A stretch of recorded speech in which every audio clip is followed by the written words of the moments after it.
Bismillahirrahmanirrahim. Assalamualaikum warahmatullahi wabarakatuh. Alhamdulillahi ala ihsani wa syukru lahu ala taufiqihi wa amtinani. Asyhadu an la ilaha illallah wahdahu la syarika lahu ta'ziman li sya'nih. Wa asyhadu anna Muhammadan abduhu wa rasuluhu da'ila ridwani. Allahumma salli alaihi wa ala alihi wa ashabihi wa ikhwani. Ibu-ibu yang dirahmati Allah Subhanahu wa taala, demikian juga bapak yang dirahmati Allah Subhanahu wa taala.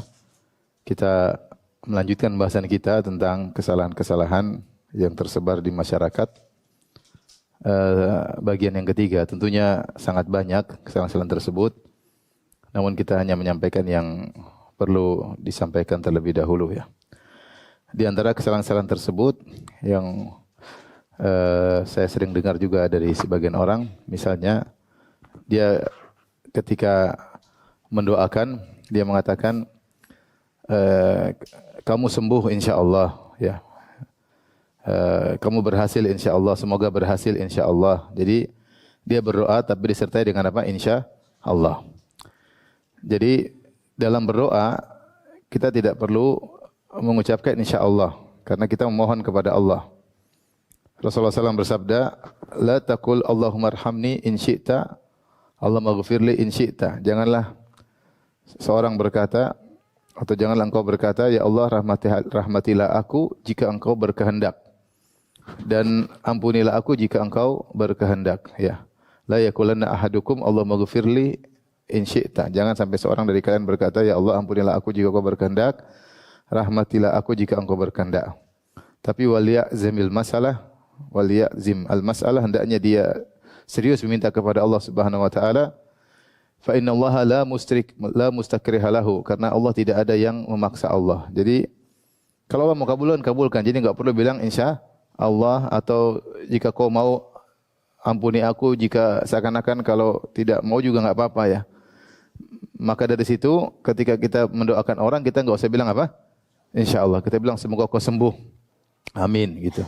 Jangan bilang semoga kau sembuh insya Allah ya. Ini kebiasaan aja yang terjadi, tapi ini salah satu kesalahan yang diingatkan oleh para ulama. Jadi kalau kita doakan, kita bilang semoga kau cepat sembuh, semoga engkau berhasil, semoga ya.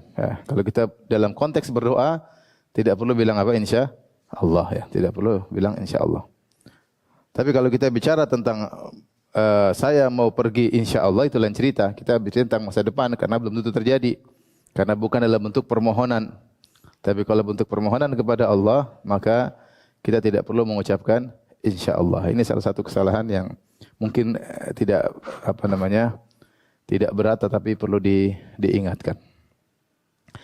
Kemudian antara kesalahan juga yang juga tersebar di masyarakat adalah menyangka bahwasanya makna la ilaha illallah adalah tidak ada pencipta selain Allah Subhanahu wa taala. Ini sudah sering kita singgung dalam kajian-kajian, tapi tidak mengapa saya ingatkan kembali. Jadi la ilaha illallah diartikan tidak ada ilah, di sini diartikan pencipta.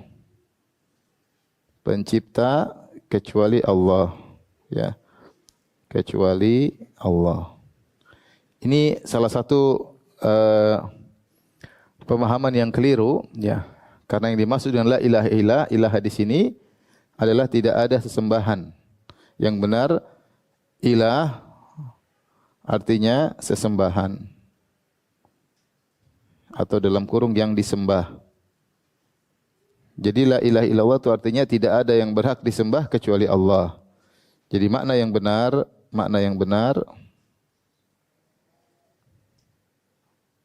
la ilaha illallah sama dengan tidak ada yang berhak disembah kecuali Allah. Kenapa saya bilang ini adalah kesalahan? Karena kesalahpahaman ini mengakibatkan kesalahan-kesalahan berikutnya. Oleh karenanya banyak masyarakat tidak merasa melakukan kesyirikan ketika mereka misalnya pakai jimat. Karena menurut mereka yang namanya syirik itu adalah meyakini ada pencipta selain Allah. Karena la ilaha illallah artinya tidak ada pencipta selain Allah. Ini sebagian masyarakat memahami demikian. Saya juga dulu waktu kecil begitu. Saya kira la ilaha illallah artinya tidak ada pencipta selain Allah. Karena saya ditalkinkan oleh sebagian guru Seperti itu, la ilaha illallah, tidak ada pencipta selain Allah. Itu hanyalah satu konsekuensi, tapi makna sungguhnya dari la ilaha illallah itu tidak ada yang berhak disembah kecuali Allah. Akhirnya sebagian masyarakat terjerumus dalam kesyirikan dan mereka tidak menyangka mereka melakukan kesyirikan. Seperti mereka pakai jimat, yang penting mereka tidak meyakini ada pencipta selain Allah. Kata mereka, jimat ini sebab yang menyebabkan jimat sebab keberhasilan adalah Allah. Yang penting kita tidak meyakini ada pencipta selain Allah. Sehingga masyarakat juga banyak pergi ke dukun. Ke dukun sehingga kemudian tanpa merasa itu merupakan kesyirikan. Bahkan lebih parah yang minta-minta kepada mayat-mayat, minta-minta kepada wali-wali. Mereka tidak merasa itu kesyirikan. Karena bagi mereka kesyirikan itu adalah menganggap ada pencipta selain Allah. Demikian juga mereka menyembelih kepada selain Allah. Menyembelih untuk jin, menyembelih untuk misalnya Dewi Sri misalnya, untuk Nyi Roro Kidul, untuk penjaga laut utara, ya, untuk arwah, untuk roh-roh. Kalau ada buka proyek kemudian harus ada acara adat, di situ ada penyembelihan kepada roh-roh atau penjaga-penjaga hutan. Bagi mereka ini bukan syirik. Karena bagi mereka syirik itu adalah menganggap ada Tuhan selain Allah, ada pencipta selain Allah. Padahal namanya syirik itu adalah menyembah kepada selain Allah. Karena la ilaha illallah artinya tidak ada sesembahan kecuali siapa? Allah. Maka siapa yang menyembah selain Allah, maka dia musyrik. Di antara bentuk peribadatan penyembahan adalah menyembelih. Menyembelih itu ibadah. Yang seharusnya menyembelih hanyalah untuk Allah.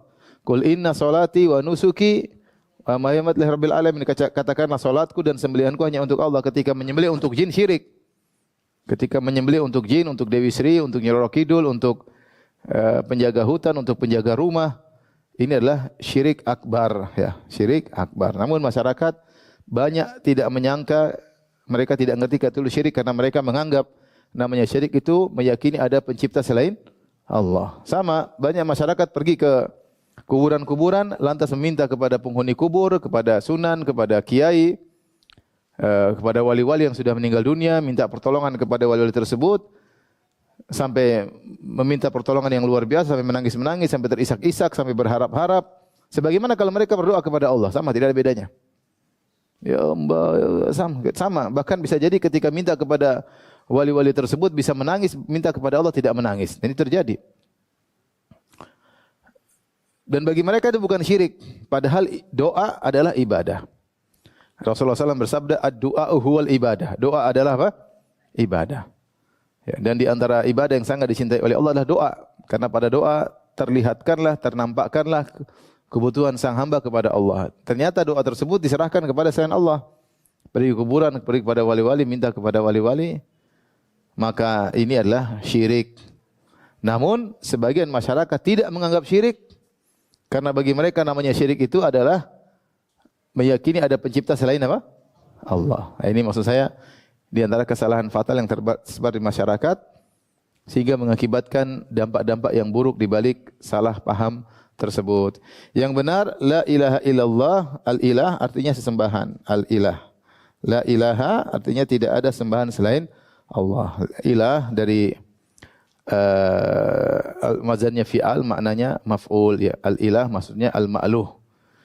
Aliha ya'lahu maknanya adalah abada ya'budu, ya. Jadi ini di antara kesalahan yang tersebar di masyarakat. Baik, di antara kesalahan juga tersebar di masyarakat terkait juga la ilaha illallah. Ini tadi kesalahan berapa? Kesalahan kedua ini kan? Kesalahan ketiga,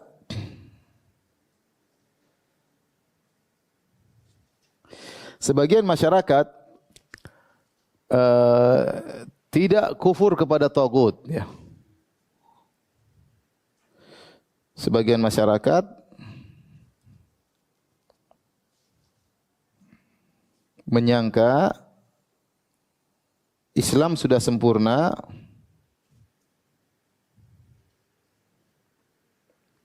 tanpa kufur atau berlepas diri dari tagut. Berlepas diri dari tagut. Tagut maksudnya sesembahan selain Allah.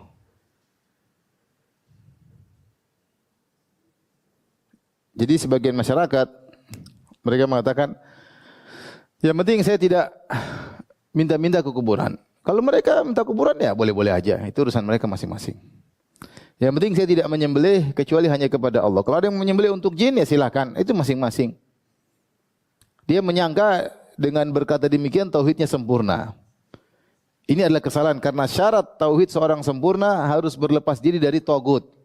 Kata Allah Subhanahu wa taala dalam firman-Nya, ini kata Allah Subhanahu wa taala, "Wa may yakfur bit-taghuti wa yu'min billah."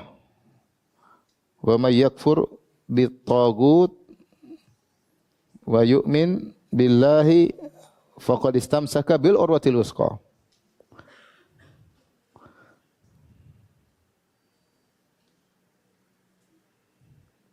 Allah berfirman, siapa yang kufur kepada tagut? Lihat sini, siapa yang kufur kepada tagut?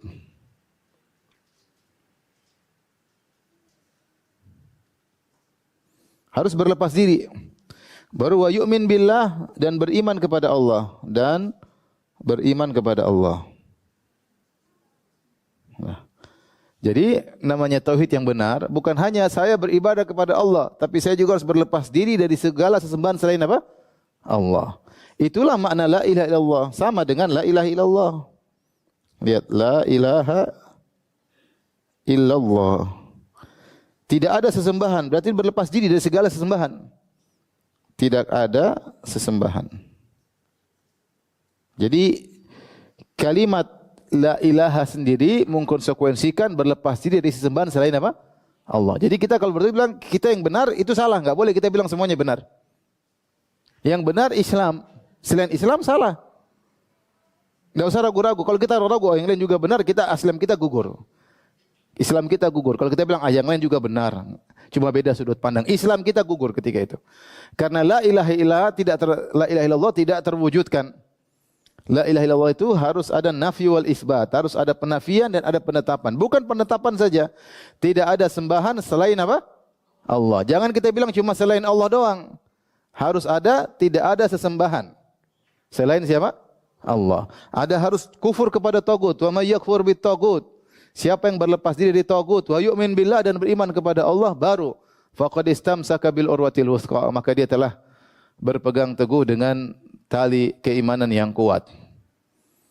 Maka tidak boleh dalam akidah kemudian kita basa-basi.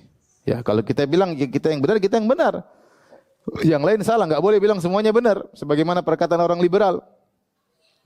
Sebagian perkataan orang liberal yang mengatakan semua agama benar, semua agama mengantarkan kepada surga, boleh lewat Islam, boleh lewat Nasara, boleh lewat Yahudi, boleh lewat penyembahan terhadap berhala. Kita bilang enggak benar. Yang benar yang mengantarkan kepada surga cuma satu, yaitu agama yang menyeru kepada penyembahan terhadap pencipta, bukan kepada makhluk. Siapa yang ragu-ragu akan hal ini, berarti Islamnya gugur. Islamnya gugur.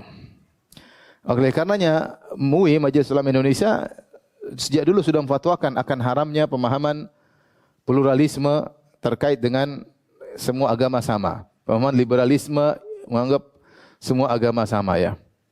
Bahkan kalau saya boleh tekankan bukan sekedar haram, ini kekufuran. Menganggap semua agama benar adalah kekufuran. Kalau semua agama benar, ngapain Nabi Muhammad SAW dakwah kalau begitu? Bukankah ketika Nabi dakwah sudah ada Yahudi, sudah Nasrani? Ada atau tidak? Ada. Kenapa Nabi dakwahi mereka suruh masuk Islam? Sampai Nabi kirim surat kepada Heraklius, Raja Romawi, seorang alim dari kalangan Nasara, pendeta Nasara. Dia raja sekaligus pendeta. Nabi mengatakan, aslim taslam, masuk Islam kau akan selamat. Yu'tikallahu ajrain. Yu'tikallahu ajraka marratain. Allah akan berikan kepada engkau 2 kali pahala. Pahala waktu Nasrani dan pahala masuk apa? Islam. Kemudian kata Nabi, wa in tawallait fa alayka itsmul arisiyin. Kalau kau tidak terima agama Islam, kau akan menanggung agama rakyatmu. Kau akan menanggung dosa rakyatmu. Bayangkan. Ancaman. Jadi tidak masuk Islam ya masuk neraka. Yang Rasulullah pernah bersabda, la yasma'u bi ahadun min hadhil ummah. Tidak seorang pun dari umat ini mendengar tentang aku. Yahudiyun wala nasraniyun. Yahudi atau Nasrani dengar tentang aku, summa yamutu wa lam yu'min billadzi ursiltu bihi, kemudian dia meninggal. Yahudi atau Nasrani tersebut meninggal tidak beriman dengan apa yang aku bawa, illa kana min ahlin nar, kecuali pasti penghuni neraka jahannam. Hadis riwayat Muslim, hadis sahih.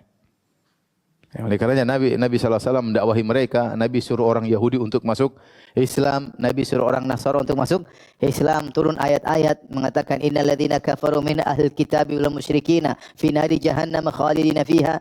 Sungguhnya orang-orang kafir dari kalangan kaum musyrikin dari kalangan ahlul kitab. Maksudnya apa? Yahudi dan Nasara. Fi nari jahannam, di neraka jahannam, khalidina fiha, kekal selamanya. Maka benar dalam negeri kita ada toleransi. Toleransi maksudnya masing-masing jalankan. Sebagaimana Nabi pernah terapkan ketika di piagam Madinah. Rasulullah SAW ketika sampai di Madinah, Rasulullah SAW membuat suatu piagam namanya piagam Madinah. Disebut Wathiqatul Madinah. Apa isi perjanjian tersebut? Adalah aturan kenegaraan bahwasanya rakyat saling bahu-membahu kalau ada musuh datang dari luar. Kaum muslimin harus kerjasama dengan Yahudi untuk melawan apa? Musuh. Tetapi agama masing-masing. Kata Nabi, walil Yahudi dinuhum, walil mu'minina dinuhum. Bagi Yahudi agama mereka, bagi kaum muslimin agama mereka. Terus apakah Nabi membenarkan agama Yahudi? Tidak. Nabi dakwahi mereka suruh masuk Islam. Tapi Nabi tidak paksa. Tapi Nabi dakwahi.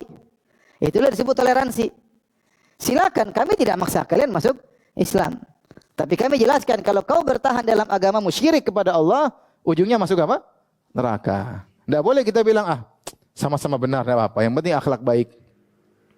Kalau kita bilang begitu, Islam kita gugur. Karena la ilaha illallah tidak terjalankan. La ilaha illallah harus ada nafyu wal isbat. Tidak ada sembahan kecuali siapa? Allah. Tidak ada yang boleh disembah. Nabi Isa tidak boleh disembah. Nabi Muhammad tidak boleh disembah. Uzair tidak boleh disembah. Berhala-berhala tidak boleh disembah. Dewa-dewa tidak boleh disembah. Dewi-dewi tidak boleh disembah. Apalagi jin, apalagi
malaikat tidak boleh disembah, mayat-mayat tidak boleh disembah, wali-wali tidak boleh disembah. Yang boleh disembah hanya Sang Pencipta. Kalau kita bilang kita benar, mereka juga benar, sudah selesai. Islam kita berarti tidak benar. Karena Islam yang benar mengkonsekuensikan kita harus berlepas diri daripada tagut. Paham Ibu? Paham tidak? Dan ini ajarkan kepada anak-anak kita. Karena di depan sana syubhat semakin kuat. Apalagi sampai anak-anak kemudian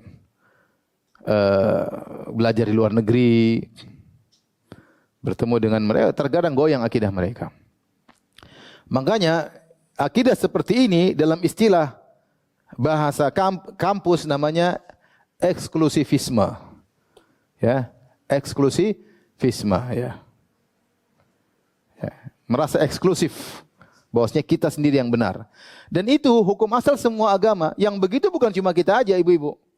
Yang merasa benar sendiri memang cuma orang Islam. Orang Nasara tidak merasa benar sendiri? Dia merasa benar sendiri.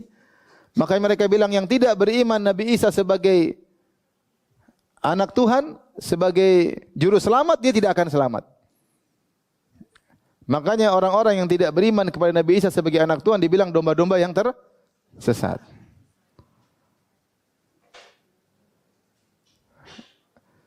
Sama orang Yahudi mana mau dibilang kita masuk surga. Mana mau orang Yahudi. Orang Yahudi merasa cuma mereka yang masuk apa? Surga. Buddha, Hindu pun demikian sama. Terus ngapain kita bodoh-bodohnya bilang semua agama apa? Sama. Mereka aja nggak mau nyamain dengan mereka aja tidak mau menyamakan kita dengan mereka. Ngapain kita nyamakan mereka dengan kita? Paham ibu-ibu? Jadi tidak usah ragu-ragu karena yang eksklusivisme itu bukan cuma kita aja. Tapi semua agama merasa mereka benar apa? Sendiri. Makanya ada kristenisasi. Kenapa perlu kristenisasi? Kalau mereka yakini orang Islam masuk surga, ngapain kristenisasi? Paham tidak? Paham. Kenapa kalau orang Yahudi merasa masuk surga, kenapa rakyat Palestina dibantai habis? Kenapa? Karena mereka merasa mereka sendiri yang berhak masuk apa? Surga, yang lain enggak ada. Kami adalah Sya'bullahil Mukhtar. Kami adalah suku yang terpilih. Bangsa yang terpilih. Yang lain hanyalah bangsa selain Yahudi hanyalah seperti hewan-hewan. Maksud saya, ini di antara kesalahan yang perlu dipahami terkait dengan akidah. Bahwasanya namanya Islam yang benar bukan cuma mengatakan saya menyembah Allah semata, tidak. Tapi harus mengatakan yang berhak disembah cuma siapa? Allah. Selain Allah semua batil. Wa annama yatad'una min dunillahi huwal batil. Dan apapun yang kalian sembah selain Allah itu kebatilan, bukan hak. Ya. Apa yang kalian sembah selain Allah itu kebatilan. Nabi Isa tidak berhak disembah. Nabi Muhammad tidak berhak untuk disembah. Malaikat tidak berhak untuk disembah. Berhala-berhala tidak berhak untuk disembah. Orang-orang soleh tidak berhak untuk disembah. Dan sembahan-sembahan ini ada. Ada yang pernah menyembah malaikat, ada yang menyembah nabi, ada yang menyembah jin-jin, ada yang menyembah wali-wali, dan itu sejarah sudah menunjukkan akan tersebut semuanya adalah selain Allah adalah kesembahan yang batil. Tapi ini kesalahan yang ketiga. Paham ibu-ibu?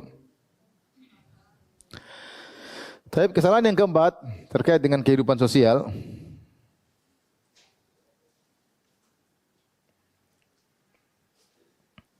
Di antara kesalahan kaum muslimin yang ini dampaknya juga buruk adalah ini kesalahan yang keempat.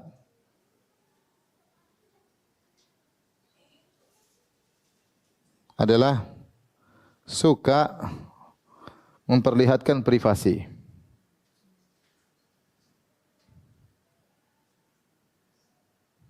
Privasi.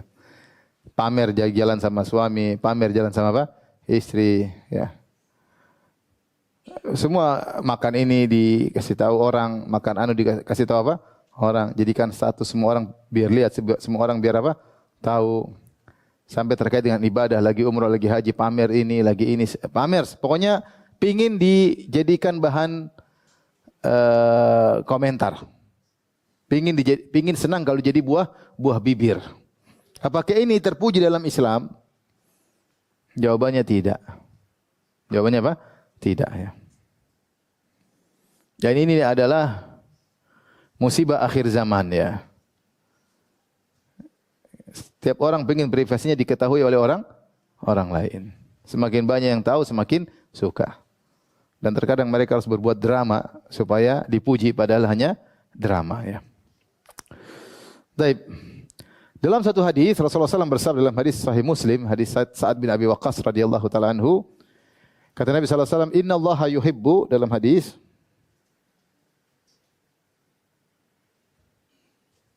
kata Nabi sallallahu alaihi wasallam, "Inna Allaha yuhibbu al-'abda taqiyya al-ghaniyya al-khafiyya." Al-khafiyya. Sesungguhnya Allah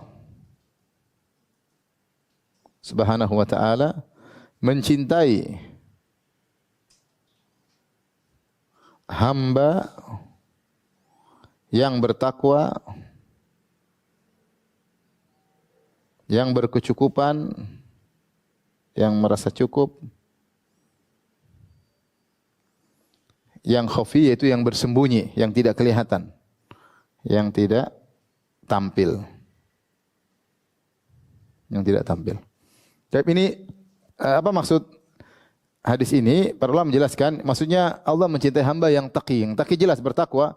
Apa makna bertakwa? Yaitu meninggalkan larangan Allah dan melakukan perintah apa? Allah. Berusaha meninggalkan maksiat sekecil apapun dia berusaha meninggalkan. Ini namanya takwa, at-taqi. Karena takwa artinya anta ja'ala bainaka wa baina adzabillahi wiqayah. Engkau menjadikan antara engkau dengan azab Allah ada penghalang. Ya, dikatakan namanya takwa itu engkau meninggalkan seluruh dosa-dosa baik besar maupun kecil, ya. Seorang penyair berkata, "Khallidz dzunuba shaghirah wa kabirah dzakat tuqa." Tinggalkanlah dosa-dosa baik besar maupun yang kecil, itulah ketakwaan yang sesungguhnya. Orang bertakwa bukan meninggalkan dosa besar saja. Dosa kecil pun dia berusaha meninggalkan. Wasna kamashin fawqa ardi syauqi yahdharu ma yara. Jadilah engkau seperti orang berjalan di atas tanah yang penuh dengan duri. Ada duri besar, duri kecil. Dia waspada, jangan sampai menginjak duri besar maupun kecil dia tidak mau injak. Ya, la tahqiranna saghiratan, jangan kau remehkan dosa kecil. Innal jibala minal hasa, sungguhnya gunung-gunung tersusun dari sesuatu yang kecil-kecil, ya. Makanya Rasulullah mengatakan, iyyakum wa muhaqqaratiz dzunub, waspada kalian dari dosa-dosa yang kalian sepelekan. Kalau sudah berkumpul akan membinasakan pelakunya. Maka seorang yang bertakwa, selama dia tahu dosa besar atau kecil, tinggalkan. Kalau dia tidak bisa tinggalkan, segera istighfar, astagfirullah. Karena terkadang seorang dikuasai oleh hawa nafsunya. Terkadang seorang dikuasai oleh syahwatnya. Terkadang seorang dikuasai oleh dunianya. Karena keinginan dunia dia harus melanggar. Karena kebutuhan dunia dia harus melanggar. Karena kebutuhan syahwat dia harus melanggar. Karena kebutuhan pingin nonton, pingin dengar, pengen syahwatnya, syahwat nontonnya dia salurkan, syahwat dengar musiknya dia salurkan, akhirnya dia melanggar. Dia beristighfar. Jangan dia menyepelekan dosa apapun, segera dia beristighfar. Itu namanya orang bertakwa. Orang bertakwa. Karena tidak ada di antara kita yang luput dari dosa, semua berdosa. Tapi orang bertakwa dia berusaha menghindar. Kalau dia terjebak, maka dia segera istighfar dan segera bertobat meninggalkan dosa tersebutnya bertakwa. Al-Ghani yang merasa cukup, maksudnya dia merasa cukup, dia tidak minta-minta kepada orang lain, ya. Laisal ghina bi kathratil arad, walakinnal ghina ghina nafs. Kata Nabi sallallahu alaihi wasallam, bukanlah kekayaan dengan banyaknya harta benda, bukan kekayaan dengan banyaknya aset, walakinnal ghina ghina nafs, tetapi kekayaan yang sungguhnya adalah kayanya jiwa, yaitu merasa qanaah, merasa cukup. Ya, kata Nabi sallallahu alaihi wasallam, qad aflaha man aslam. Ya, sungguh beruntung orang yang masuk Islam. Kemudian kata Allah, wa qanna Allahu bima atah, dan Allah menjadikan dia qanaah dengan apa yang Allah berikan kepadanya. Orang yang qanaah itu orang yang beruntung, orang yang bahagia, dan Allah mencintai orang yang qanaah. Yang dia mensyukuri apa yang Allah berikan kepadanya, dia tahu apa yang Allah berikan kepadanya itu yang terbaik. Dan dia qanaah, ya. Ketika dia qanaah maka dia akan bahagia. Ini orang yang dicintai oleh Allah, merasa cukup sehingga dia tidak merasa selalu haus dengan dunia. Karena kalau orang tidak qanaah, dunia tidak pernah cukup, ya. Sudah dikasih emas 2 lembah, dia akan cari lembah yang ketiga. Kata Nabi sallallahu alaihi wasallam, "Lau kana li ibni Adam wadiyani man dhahab labtagha thalithan." Seandainya anak Adam diberikan 2 lembah dari emas, penuh dengan emas, dia akan mencari lembah yang ketiga. Wala yamla'u jawfahu illa turab, dan dia tidak akan berhenti terus mencari lembah ketiga, lembah keempat, lembah dan seterusnya, tidak akan berhenti sampai mulutnya diisi dengan tanah baru dia berhenti. Kata Allah, alhaakumut takatsur hatta zurtumul maqabir. Sungguh sikap saling banyak-banyakan, bangga-banggaan dengan banyaknya aset telah membuat kalian lalai sampai kalian masuk dalam kuburan. Kalau sudah masuk kuburan baru taubat. Baru selesai. Janganlah jadi manusia seperti itu. Karena dia tidak pernah merasa puas, maka orientasi selalu dunia, habis waktunya untuk mencari dunia. Sehingga lupa untuk mencari akhirat. Padahal dunia ini cuma sementara. Terkadang kalau orang sudah lupa, meskipun sudah umur 80 tahun, sudah jalan pakai tongkat, kalau orientasinya dunia, dia selalu pikir dunia. Gimana. Lupa, sebaiknya pergi ke masjid, zikir, baca Quran, sudah mau mati. Tapi orientasi dunia lupa. Kenapa? Dia tidak pernah ghina nafs, tidak pernah merasa puas. Makanya dia mengatakan laisal ghina bi kathratil arad. Bukanlah kekayaan dengan banyaknya aset. Walakinnal ghina nafs, tetapi kekayaan sungguhnya adalah kaya jiwa. Merasa cukup dengan apa yang Allah berikan kepadanya ya. Maka ini penting buat ibu-ibu agar jangan terlalu banyak nuntut apa? Suami ya. Pingin ganti ini, tahun depan ganti lagi, mobil ganti, tahun depan ganti kursi, tahun depan ganti gorden. Tahun depan rumahnya diganti, papi, rumah ganti. Lama-lama suaminya bosan, ganti istri. Makanya. Ya. Kalau perlu diganti-ganti, kalau enggak jangan ngapain. Ya, kalau perlu diganti sudah enggak layak, oke lah diganti, enggak ada duit, enggak ada masalah. Tapi kalau masih layak ngapain? Ya, masih layak ngapain? Nah, yang jadi perhatian kita yang terakhir sifat ini, sifat pertama bertakwa, yang kedua merasa cukup, yang ketiga ini al-khafi, suka yang tidak tampil. Saya bacakan perkataan para ulama tentang seperti perkataan Syekh Utsaimin rahimahullahu taala ya. Al-khafi huwa alladhi la yuzhiru nafsahu. Al-khafi adalah orang yang tidak menampakkan dirinya, tidak menampilkan apa? Dirinya. Tentu kata Syekh Utsaimin berbeda kalau dia adalah ulama atau dai, dia harus menyampaikan ilmunya. Ya, karena dia menampilkan dirinya ada keperluan dalam rangka untuk menyebarkan apa? Ilmu, ya. Atau pejabat pemerintah yang harus urusan dengan rakyat, ya dia harus tampilkan dirinya supaya ngurusin apa? Masyarakat. Jangan malah sembunyi. Ambil duit banyak malah sembunyi di belakang, enggak. Harus turun urusin masyarakat, itu lain cerita. Jadi kita bicara orang umum. Al-khafi huwa alladhi la yudhiru nafsahu, yaitu orang yang tidak menampilkan dirinya. Wala yahtam an yadhhara indan nas, dan dia tidak peduli mau dilihat oleh masyarakat atau tidak. Au yusharu ilaihi bil banan, dan dia tidak peduli harus orang semua tunjuk dia. Jadi buah bibir, dia tidak urusan dengan itu. Ya. Au yatahaddatsun nasu anhu, dan dia tidak peduli orang mau ngomongin dia bukan tujuan dia untuk dijadikan bahan omongan oleh masyarakat. Tajiduhu min baiti ilal masjid, kau dapati dia dari rumah ke masjid. Wa min masjid ilal bait, dia dari masjid ke rumah. Wa min baiti ila aqaribi ikhwanihi, dia pergi ke teman-temannya, ke kerabat-kerabatnya. Khafiyun yukhfi nafsahu, dia tersembunyi dan dia menyembunyikan apa? Dirinya. Ini ciri yang dicintai oleh Allah. Bukan malah pingin tampil, apalagi menampilkan privasinya. Sehingga nanti terkena penyakit namanya penyakit narsis. Narsis pingin jadi buah bibir, merasa dirinya wow, pingin tampil, diganggu sedikit ngamuk.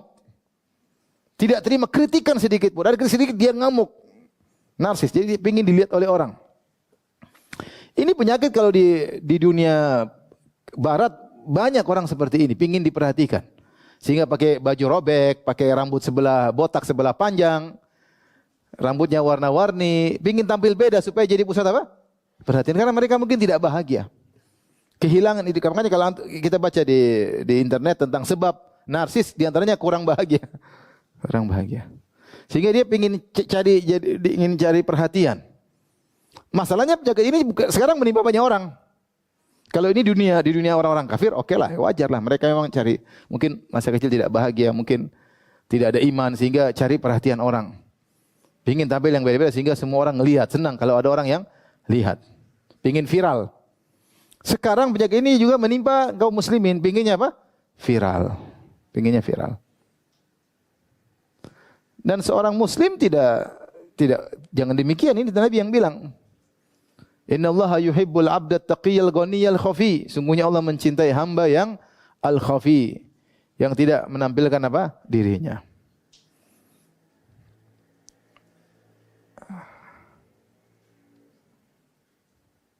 Dalam tafsiran yang lain disebut oleh Syekh Khalid bin Utsman Thabit atau disebut dalam buku fikih yang lain disebutkan al-khafi huwa al-khamil al-munqati ila al-ibadah wal ishtighal bi umuri nafsihi. Al-khafi adalah orang yang terputus karena ibadah, dia sibuk dengan ibadah. Wal ishtighal bi umuri nafsi, dan sibuk dengan privasinya, bukan pamer privasinya kepada orang lain. La yuridul uluwa wala dhuhura, dia tidak ingin tampil, tidak ingin terkenal, tidak ingin. Ya. Bil khafi wal isyaratu bil khafi ila khumil dzikri wa syuhrati indan nas. Disebut khafi itu dia tidak suka, tidak ingin disebut-sebut, tidak ingin tenar, tidak, karena dia sibuk ibadah, sibuk urusan anak istrinya, sibuk seperti itu. Dalam sebagian riwayat al-hafi pakai ha, hafi maksudnya yang sibuk nyambung silaturahmi. Ini orang dicintai oleh Allah. Tidak sibuk tampil, pamer, pingin ini, pusat perhatian.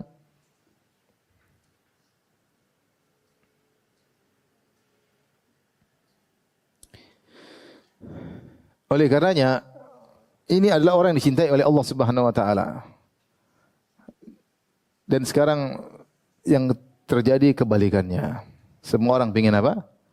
Atau bukan semua orang, banyak orang pingin apa? Pingin tampil. Pingin jadi buah bibir, pingin jadi bahan pembicaraan, ya, dengan berbagai macam cara, dengan membranding dirinya, ya, supaya terlihat wow, supaya dipuji oleh banyak orang, akhirnya terjerumus dalam banyak masalah. Dia tampilkan privasi istrinya, anaknya harusnya tersembunyi dia tampilkan. Bukan cuma dia jadi buah bibir, istrinya pun jadi buah apa? Jadi buah bibir, ya. Ya. Anak-anak jadi buah bibir, ya. Jadi bahan pembicaraan, dianya juga pingin senangnya begitu. Kemudian dia harus selalu menampilkan diri dalam kondisi wow sehingga menjadi pusat perhatian orang. Dan saya katakan tadi, kalau seandainya itu hanya menimpa orang-orang ahli dunia, ya wajar. Terkadang menimpa juga kepada penuntut ilmu, kepada sebagian dai yang narsis. Sedikit-sedikit pingin tahu dia lagi di mana, foto, lagi ngapain. Gimana ngajarin audiens seperti itu? Selalu apa? Ya kalau tampil dia ceramah oke lah. Ya dia harus ceramah supaya ada yang nonton. Tapi kalau urusan privasi kesana kemari selalu tampilkan diri, khawatir terkena penyakit apa? Narsis. Yang tidak perlu ditampilkan akhirnya ditampilkan. Ingat, dai bukan selebriti, bukan selegram, salebgram. Bukan, ya.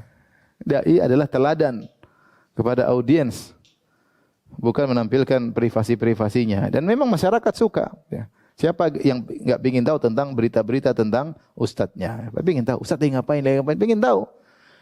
Ketika audiens ingin tahu, dia tampilkan, saya lagi gini loh, saya lagi gini. Benar, masyarakat suka. Tapi itu nggak benar. Itu tidak benar, ya. Akhirnya bisa timbul dalam banyak hal, bisa terjerumus dalam riya, mungkin terjerumus riya, mungkin juga tidak. Ya. Jadi ujub, bisa jadi terjerumus dalam apa? Ujub, karena ketika dia tampilkan diri ternyata banyak yang kasih jempol tangan dan jempol kaki sehingga dia jadi apa? Ujub, ya. Manusia lemah, hatinya lemah. Hatinya lemah atau tidak? Lemah. Maka jangan spekulasi dengan hati. Jika seorang sadar kalau saya tampilkan ini saya bakalan ujub, jangan ditampilkan harusnya. Lihat dulu para salaf. Ketika mereka pandai berbicara, ketika dia berbicara khawatir dia ujub, dia berhenti berbicara. Saya kadang baca asar salaf, subhanallah, bagaimana mereka tidak pernah spekulasi dengan hati mereka. Kalau mereka lagi berbicara dikagumi orang, mereka diam. Kalau mereka diamnya orang kagum, mereka bicara. Supaya tidak membranding diri. Sekarang orang branding diri. Oke guys, gue lagi di sini guys. Ya, kalau dunia oke lah kan lagi jualan. Tapi kalau ustadz kurang pantas lah. Para dai kurang pantas. Gue lagi jalan di hutan Afrika ini lagi dakwah nih. Ngapain? Kasih tahu orang. Apa tujuanmu kasih tahu orang? Mungkin cari dana oke lah. Kadang untuk diakui Masya Allah, Ustaz ternyata juga pergi ke belantara hutan belantara pergi. Lemah hati ini apa? Lemah. Hati ini lemah. Maka kita dapati para salaf dulu tidak pernah spekulasi dengan apa? Hati mereka. Kalau ini bisa khawatir buka pintu riya, maka mereka tutup pintu tersebut. Nah, kita bermudah-mudahan padahal mereka jauh lebih bertakwa daripada kita. Kita takwa ini enggak jelas, penampilan mungkin takwa, isi hati Allah alam. Mereka jauh dari dunia, itu pun mereka takut terjerumus dalam riya. Kita entah takwa entah enggak, ilmu pas-pasan, nekat membuka pintu-pintu riya. Ini nasihat buat saya pribadi ya, saya pribadi. Ibu-ibu apalagi yang mungkin juga tidak jelas. Kita semua tidak jelas. Para salaf dahulu imannya jelas, takwanya jelas, takut terjerumus dalam riya. Maka jangan spekulasi. Lagi ibadah pamer. Lagi bantu fakir miskin, ini kegiatan kami loh, lagi bantu fakir miskin. Tanya, kamu bilang begitu tujuannya apa? Jadilah hamba yang khafi. Yang tidak suka tampil. Yang tidak suka tampil. Yang penting yang penting hubungan anti dengan Allah baik, itu yang penting. Jangan tampil wow di depan orang, ternyata di rumah ngomelin suami, salat subuh terlambat, tidak pernah zikir pagi petang. Terus apa buat apa? Membranding diri di dunia medsos sementara di rumah amburadul. Tidak ada takwa terhadap suami. Wanita soleh sama takwa sama suami nurut, wanita soleha. Karena ibu-ibu yang paling ibu lebih utama untuk jadi khafi, karena ibu-ibu itu jangan suka tampil ya. Laki-laki saja jangan suka tampil, apalagi apa? Mak-mak ya. Ini tujuan saya agar mak-mak tahu diri. Jadi kecintaan untuk tampil itu luar biasa. Rasulullah pernah bersabda dalam satu hadis, "Ma dzibani ja'ian ursila ala gonamin bi afsada laha." Ya. Min hubbil mar'i lil mal wa syaraf li dinihi. Kata Nabi SAW, tidaklah dua ekor serigala yang kelaparan dilepaskan pada sekumpulan kambing tidak lebih merusak daripada kecintaan seorang untuk mendapatkan harta dan kemuliaan yang merusak agamanya. Jadi Nabi ingin mengatakan, dua serigala kalau dilepaskan pada sekumpulan kambing, kira-kira kambingnya rusak atau tidak? Apalagi dua serigala tersebut lapar. Satu serigala aja kambingnya pasti dimakan, apalagi dua serigala yang apa? Lapar. Maksudnya ada kambing satu, taruh dua serigala. Dalam dzibani ja'ian, dua serigala yang lapar. Kira-kira kambingnya hancur enggak? Hancur. Ini dua serigala ini merusak, kata Nabi, kerusakan yang ditimbulkan oleh dua serigala lapar ini terhadap kambing tidak lebih parah daripada kerusakan seorang cinta dengan dunia dan ketenaran yang merusak agamanya. Cinta seorang dengan dunia dan cinta terhadap ketenaran, ingin dimuliakan, ingin nomorsatukan, ingin dijadikan buah bibir, ingin jadi pusat perhatian, ingin membranding dirinya, itu lebih merusak agamanya. Yang bilang siapa? Nabi SAW. Kerusakan yang timbul merusak agamanya lebih parah daripada kerusakan dua serigala terhadap kambing tadi. Maka jangan spekulasi. Jangan spekulasi. Jadi ibu-ibu, mulailah dari sekarang kita ngecek diri. Kalau kita mau posting sesuatu, kira-kira bisa merusak niat kita, jangan diposting. Kalau ada orang posting-posting, oh, gitu aja sudah posting. Saya aja, saya posting juga deh. Jangan terpancing. Baru nyumbang 100.000 sudah posting. Saya 100 juta aja saya posting deh. Jangan. Rusak agama kita. Hati kita rusak. Hati kita rusak. Maka hati-hati. Sekarang lagi tersebar, semua orang suka apa? Viral. Allah mencintai orang yang tidak suka apa? Viral. Tidak suka orang branding diri sehingga kemudian jadi apa? Viral. Sekarang sarana branding diri banyak ya. Akhirnya terkena penyakit apa? Narsis. Kalau Anda sudah bahagia, Allah tahu, yang penting Allah sudah tahu sudah bahagia, tidak perlu narsis. Tapi kapan perlu narsis? Ketika tidak merasa apa? Bahagia. Seorang muslim, seorang mukminah, muslimah, mukmin, mukminah, seharusnya kalau dia tahu Allah sudah tahu dia beramal soleh, dia sudah bahagia. Tidak perlu dia butuh pengakuan dari orang lain. Yang butuh pengakuan dari orang lain itu tidak merasa bahagia dengan keikhlasannya. Dia tidak merasa bahagia. Sehingga dia butuh untuk diakui oleh orang lain.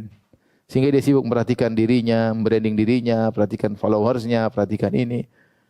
Maka akhirnya dia pamerkan kehidupan keluarganya, dia pamerkan privasinya, dia mau jalan-jalan kemana dia pamer. Karena itu Itu yang disukai oleh para selebriti.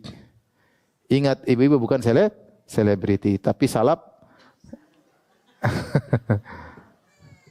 salap obat buat suami, bukan untuk orang lain.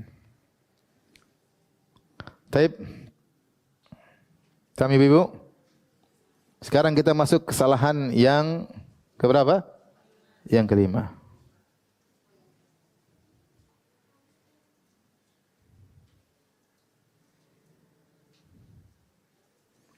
Ini juga ini hanya menimpa orang-orang kaya, yaitu suka beli barang-barang mewah. Kalau miskin insya Allah nggak ada masalah. Nggak bisa beli.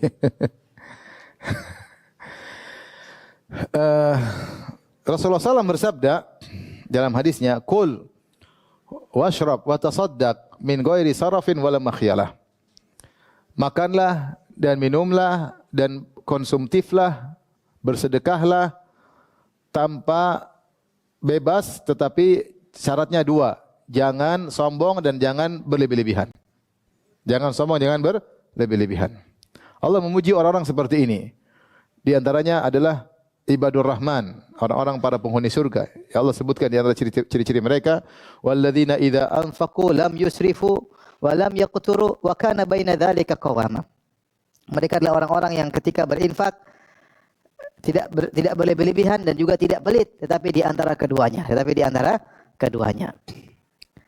Nah, sekarang kita hidup di zaman orang butuh pengakuan dari masyarakat. Di antara bentuk pengakuan dari masyarakat ketika dia memakai barang-barang branded.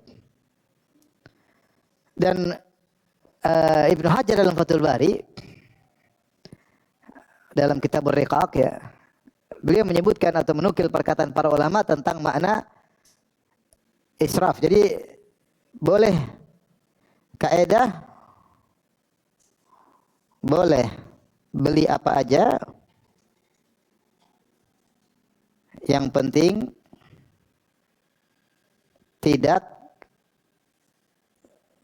satu tidak sombong, yang kedua apa?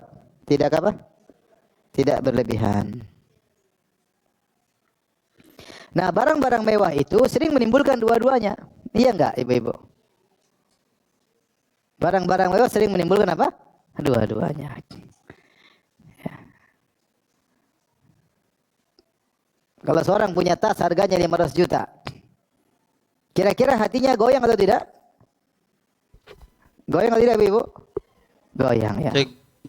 Beda kalau tasnya harga cuma 500 ribu. Kira-kira dia bawa tas ke pengajian dengan harga tas 500 ribu. Kira-kira dia mau sombong, ada sarana sombong nggak? Nggak ada sarana sombong. Apa yang mau disombongkan? Tasnya cuma 500 ribu. Yang satunya bawa tas 500 juta. Makanya setiap pengajian tasnya taruh di depan. Karena harganya berapa? 500 juta. Saking seorang hidup dalam khayalan halu, sampai supaya diakui dia beli tas KW. Supaya diakui. Dengan menipu audiens menyangka dia tasnya asli. Padahal KW 7. Kenapa? Karena sudah hidup dalam halusinasi. Ingin diakui masyarakat dengan barang-barang branded. Taib. Yang pertama tidak boleh sombong. Beli sesuatu, beli jam untuk pamer. Jam harga 500 juta. Jadi kalau ngomong begini terus. Sering goyang-goyang gini. Itu kebawa sendiri tanpa dia sadar. Jam coba, kalau jam kira-kira harganya 12 miliar, buat apa saya taruh kantong? Cuma mau lihat waktu, buat apa? Kalau cuma buat lihat waktu yang 50 ribu juga bisa, paham? Nggak usah pakai jam juga bisa lihat apa? HP. Tetapi kalau harganya 12 miliar, ya saya terpaksa harus sering goyang-goyang. Tanpa dia ingin, hatinya membawa dia ke situ. Karena memang dia tujuannya ingin pamer. Kalau pamer ya harus digoyang. Paling begini. Kalau perlu dua begini bisa. Ini sombong, sudah sombong. Karena dia memang pakai untuk dipamerkan. Itu dia sombongkan. Makanya Nabi SAW ketika ada seorang pemuda lewat. Kemudian kata para sahabat, seandainya lau ja'ala dzalika fi sabilillah, seandainya orang ini yang gesit, Yang kuat ini dia gunakan tenaganya untuk berjihad di jalan Allah. Maka Nabi mengatakan, seandainya dia keluar cari nafkah untuk menafkahi dirinya, dia di jalan Allah. Jika dia mencari nafkah untuk menafkahi ayah ibunya yang sudah tua, maka dia fisabilillah. Dia juga fisabilillah, jihad fisabilillah. Kalau dia cari nafkah untuk menafkahi anak istrinya, fisabilillah. Ya. In kana yakhruj, adapun kalau dia keluar untuk riaan, untuk pamer, untuk yaftakhir, untuk fakhran, untuk sombong, fahuwa fi sabilis syaitan. Maka dia di jalan apa? Syaitan. Rasul tidak suka orang ngumpulin uang untuk pamer-pamer, untuk bangga-banggaan. Itu jalannya syaitan. Jadi kalau barang-barang branded tersebut menimbulkan kesombongan, maka jelas hukumnya apa? Haram. Karena syarat halal cuma dua. Silakan belanja, silakan beli, syaratnya dua. Jangan sombong. Ini saja sudah banyak yang gugur. Tapi tidak semua. Ada orang punya barang mewah, dia tidak sombong karena keperluan. Misalnya dia beli mobil mewah karena butuh safar. Dia butuh safar buat, ya sudah. Tapi dia tidak sombong, biasa aja ada. Ya. Tapi harus ada syarat yang kedua, tidak boleh berlebihan. Nah, apa berlebihan? Definisi berlebihan disebutkan oleh Ibnu Hajar menukil perkataan ulama dalam Fathul Bari. Namanya berlebihan israf itu mengeluarkan biaya yang banyak untuk manfaat yang kecil. Catat itu Ibu. Mengeluarkan biaya yang banyak untuk manfaat yang kecil. Kalau manfaatnya besar nggak ada masalah. Seorang misalnya beli HP ini ternyata bisa macam-macam buat kerja, mahal nggak apa-apa. Ternyata HP-nya bisa dibuka, bisa dibuat ini, bisa ngetik, bisa macam-macam, bisa dalam satu layar bisa buka. Bisa sambil terapat 3-4 rapat mungkin aja. Ya, artinya dia perlu. Orang beli mobil ternyata memang perlu. Dia butuh kenyamanan karena dia sering safar. Kalau mobilnya nggak enak, dia badan sakit-sakit, keperluan nggak ada masalah. Uang keluar tapi manfaatnya apa? Jelas. Oke. Ya, sebagian orang ada yang Ustaz, saya sengaja ketika naik pesawat saya naik bisnis kelas. Kenapa? Begitu sampai saya langsung bisa kegiatan. Karena saya ingin tidur. Kalau saya tidak tidur, saya sampai saya harus istirahat 2 hari. Saya tidur di pesawat, pulang sampai rumah, saya sudah bisa kegiatan lagi. Oke, terserah. Itu kau punya dalil. Yang penting manfaatnya jelas. Ya. Seorang beli rumah mewah, kemudian dia bikin kolam renang, macam buat orang-orang ngumpul di tempat rapat, tempat silaturahmi keluarganya, butuh rumah yang besar. Oke, nggak apa-apa. Kaedahnya, selama biayanya besar, manfaatnya kecil, maka itulah israf, itulah mubazir. Contohnya apa ibu-ibu? Biayanya besar, manfaatnya kecil. Contohnya apa? Ibu pasti sudah pintar. Contohnya apa? Hah? Contohnya apa ibu-ibu? Beli apa? Beli tas, harganya berapa? 100 juta. Manfaatnya apa ibu-ibu tas? Buat nyimpan mobil. Manfaatnya buat nyimpen rumah. Tas manfaatnya apa tas? Harus keluar 500 juta buat beli tas, manfaatnya kecil? Tidak ada, manfaatnya cuma buat pamer. Ustaz terbuat dari kulit bagus. Oke, kulit bagus. tidak seharusnya mahal itu. Belum tentu kau pakai juga 100 tahun itu tas. Kalau tujuannya biar tahan lama, ya nggak, kulit juga banyak, nggak semahal itu. Yang kau cari brandednya, iya atau tidak? Brandnya yang kau cari. Kenapa cari brandnya? Supaya halu diakui, halusinasi, hidup dalam halu. Sehingga orang yang beli barang-barang mahal branded terkumpul dari 2 masalah. Pertama, dia bisa jadi sarana sombong. Yang kedua, israf, berlebihan. Nggak boleh berlebihan. Kecuali manfaatnya besar, nggak ada masalah. Saya katakan tadi, contohnya saya sebutkan tadi. Adapun beli jam 12 miliar, coba. Apa manfaatnya? Ibu-ibu apa manfaatnya? Suka-suka saya, uang saya. Enggak, uangmu itu titipan dari Allah. Allah akan tanya, kemana kau kemanakan uangmu? Dari mana kau dapatkan? Kau kemanakan uangmu? Dapatnya dari korupsi, digunakan untuk beli jam 12 miliar. Repot sudah. Amburadul. Dapatnya dari uang halal, pengeluaran juga bermasalah. Karena kita tidak seenaknya mengeluarkan uang. Masih banyak orang miskin, masih banyak butuh masjid di mana-mana. Masjid saja masih banyak yang belum bersih-bersih. Masih banyak masjid yang perlu bantuan. Masih banyak kaum muslimin yang kelaparan, masih banyak keluarga muslim ditindas. Apa kita nggak mau beli jam sampai 10 miliar, 8 miliar apa? Tidak urgent. Tidak urgent. Oleh karenanya ini diantara kesalahan yang juga menyebabkan banyak ibu-ibu hidup dalam halusinasi, ya. Dalam halu, dia merasa bahwasanya dia mulia kalau dia bawa tas branded. Kalau tas brandednya nggak dibawa, dia jadi jatuh apa? Jatuh level, ya. Ya, yang penting, ya ukhti, yang penting Anda dengan Allah Subhanahu wa taala. Satu dunia puji-puji anti, tapi kalau anti buruk di hadapan Allah percuma. Satu dunia menghina anti, tapi kalau anti mulia di sisi Allah maka tidak ada faedah, tidak ada ruginya hinaan mereka. Yang penting anti mulia di hadapan Allah Subhanahu wa taala. Baik. Yang terakhir, kesalahan keberapa? Keenam. Ini khusus buat ibu-ibu. Baca coba.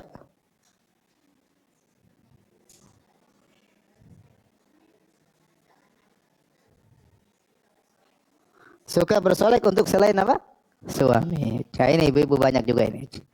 Kalau mau keluar rumah baru berias depan kaca setengah jam. Kalau sama suami bangun tidur pun langsung bicara sama suami. Padahal belum sikat gigi, ababnya padahal sampai ke hidung suami, tidak peduli. Suami pulang badan bau bawang, tidak peduli, ya. Tapi kalau mau keluar rumah, masya Allah, mandi bersih-bersih, pakai sabun 2 kali, terus depan cermin berhias-berias, pakai spidol kanan kiri. Hati-hati. Tugas istri adalah menyenangkan suami.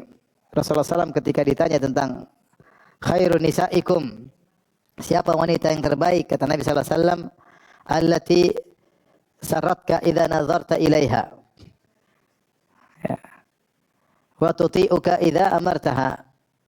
Kata Nabi SAW, wanita terbaik yang menyenangkan engkau jika kau lihat. Kau melihatnya kau senang. Dan dia nurut kalau kau perintah. Itu ciri wanita salehah. Di antara poin pertama kata Rasulullah SAW, yang menyenangkan jika dilihat. Nah, bagaimana cara kita menyenangkan suami? Ya, kita berhias untuk suami. Berusaha tidak bertemu dengan suami kecuali tubuh yang wangi. Berusaha. Kalau parfum masih ada ya. Kalau udah habis ya beli lagi ya. Jangan ketemu suami disuruh qanaah, udah terima aja. Tapi kalau keluar rumah, masya Allah berhias dan bersolek. Ini kesalahan fatalnya. Dahulu para sahabiat, ya, kalau mereka suami tidak ada, mereka tidak begitu perhatian dengan penampilan. Kalau suami lagi di rumah, baru mereka benar-benar apa? Serius. Ya, wanita bagus tetap memperhatikan diri mereka, tetapi lebih diperhatikan lagi ketika suami lagi di rumah. Makanya Rasulullah SAW pernah berkata, Rasulullah melarang seorang kalau pulang safar di zaman Nabi, an ya'tiya ahlahu turuqan. Janganlah dia mendatangi istrinya di malam hari. Maksudnya kalau zaman dulu kan tidak ada alat komunikasi. Jadi kalau suami pergi seminggu, 2 minggu, kemudian pulang ke rumah, kalau dia tiba misalnya jam 11 malam, jam 1 malam, jangan pulang ke rumah. Sudah, tidur di tempat lain. Nanti pagi baru ketuk pintu. Kenapa Rasulullah melarang untuk ketuk pintu ketika di malam hari? Rasulullah menjelaskan hatta tamtashita asy-sya'ithah wa tastahiddal mughibah. Agar wanita yang rambutnya semrawut sempat untuk menyisir rambutnya sebelum datang suaminya. Dan agar seorang wanita yang sudah lama ditinggal suaminya sempat mencukur bulu kemaluannya untuk menyambut apa? Suaminya. Artinya ketika suaminya tidak di rumah, dia tidak berhias tidak jadi masalah. Dia mau rapi-rapi bersih-bersih boleh. Tapi kalau tidak berhias juga ada masalah, karena berhias untuk suami. Kebiasaan mereka berhias untuk apa? Suami. Makanya dia mengatakan jangan bikin surprise datang malam-malam. Khawatir istri belum apa? Siap. Rasulullah tidak ingin istri bertemu dengan suami dalam kondisi seadanya. Suaminya disuruh qanaah, enggak. Terima apa adanya. Rasulullah suruh rambut dirapikan, bulu kemaluan dicukur supaya bisa maksimal dalam melayani apa? Suami. Nah, ini dahulu seperti itu, mereka berhias untuk suami.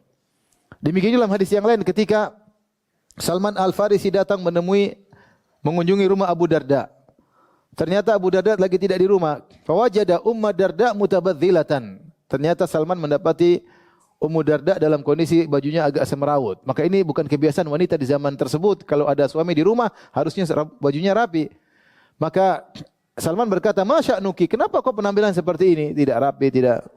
Kata Ummu Darda, "Akhu ke Abu Darda laisa lahu hajatun ila dunia." Saudaramu, temanmu, suamiku Abu Darda tidak butuh wanita. Ngapain saya baju yang rapi-rapi? Ternyata Abu Darda salah. Saking sibuknya ibadah, dia tidak mendatangi apa?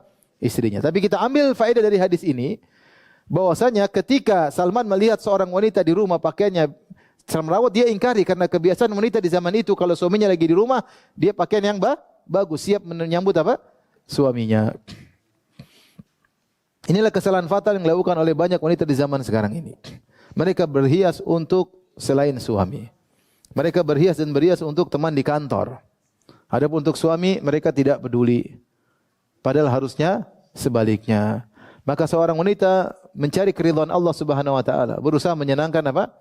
Menyenangkan suaminya. Di antaranya dengan berpenampilan yang menyenangkan di hadapan suami. Suami ibu-ibu di luar sana melihat banyak yang menarik, ya. Bukan cuma di luar, ketika dia buka HP, banyak hal yang menarik lewat di hadapan matanya. Maka ketika dia pulang lihat anti, dia harus melihat yang menarik juga. Ini melihat istrinya semerawut, ya. Semerawut dipandang tidak menyenangkan, ya. Oleh karenanya para wanita hendaknya bertakwa kepada Allah Subhanahu wa taala.